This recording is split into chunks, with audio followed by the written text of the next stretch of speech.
Affaire des bébés sans bras, où en est l'enquête? Mi-avril 2019, l'affaire des bébés sans bras a fait l'objet d'une tentative d'explication autour de l'hypothèse d'une pollution de l'eau.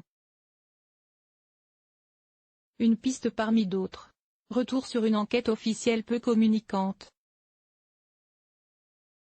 Clara Robert-Motta, journaliste en formation, est l'auteur de cet article, parti d'un dossier sur l'affaire dite des bébés sans bras. Les éléments scientifiques des 6 articles que nous vous présentons ont été validés par les experts interrogés. L'ensemble a été rédigé par les étudiants et est publié sous l'égide de Pascal Guenet, directeur de l'Institut pratique du journalisme de l'Université Paris-Dauphine, PSL. L'eau polluée, un début de piste? Mi-avril 2019, l'affaire dite des bébés sans bras a fait l'objet d'une première tentative d'explication.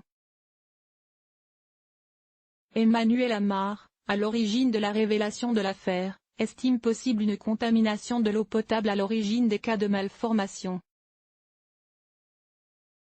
Hypothèse qui reste bien entendu à étayer et à confirmer alors que l'organisme en charge de l'enquête nationale, Santé publique France, reste silencieux. Ces responsables vont-ils s'exprimer dans les prochains jours alors que le magazine Envoyé spécial diffuse ce jour son investigation? Retour sur une enquête officielle peu communicante. Jeudi 15 novembre dans le 7e arrondissement de Paris.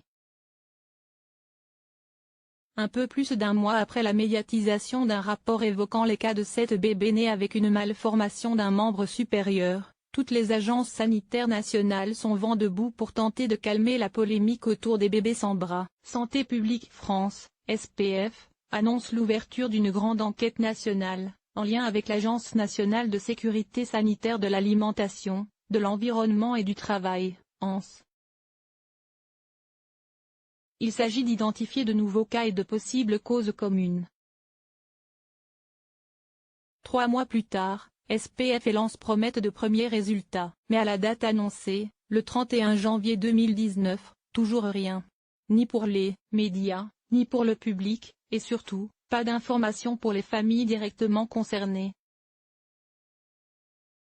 Isabelle Thémant-Grassin, présidente de l'association ACDA qui regroupe les parents dont les enfants souffrent d'agénésie, et elle-même maman, de Charlotte, une des enfants sans bras de Guidel, dans le Morbihan, est en colère.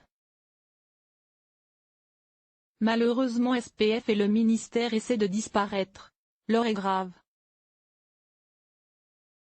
Nous sommes indignés. Une lettre publique a été envoyée 2 jours plus tôt à la ministre par les familles de Guidel pour réaffirmer leur impatience et leur détermination.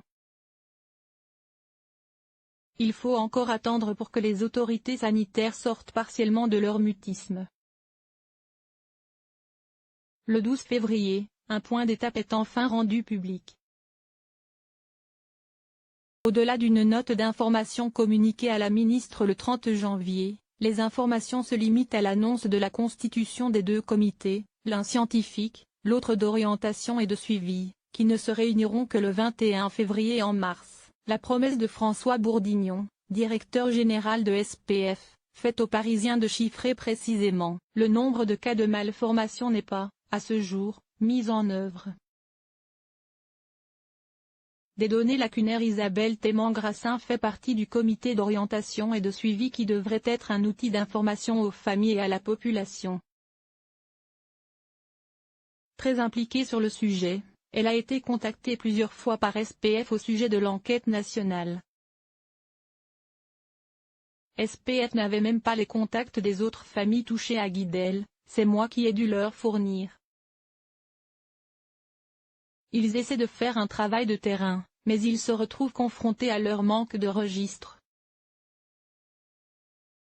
Les 6 registres actuels ne couvrent que 20% du territoire français. Peut-on alors, pour suivre l'évolution de la situation et éventuellement repérer d'autres cas, utiliser un autre fichier, celui d'IPMSI des données hospitalières? Pour Elisabeth Robert-Niancia, présidente du conseil scientifique du REMERA, le registre des malformations de Rhône-Alpes, la réponse est non. Le codage du PMSI n'est pas fait pour surveiller la population, c'est pour facturer des actes, point à la ligne. difficile dans ces conditions d'en savoir plus. Pour Elisabeth Robert-Gnancia, il se passe quelque chose d'anormal, il faut chercher et faire quelque chose pour les familles. Il reste encore du chemin à parcourir pour trouver enfin des réponses. Pascal Guenet, directeur de l'Institut pratique du journalisme, Université Paris-Dauphine, PSL. Cet article est republié à partir de The Conversation sous licence Creative Commons. Lire l'article original.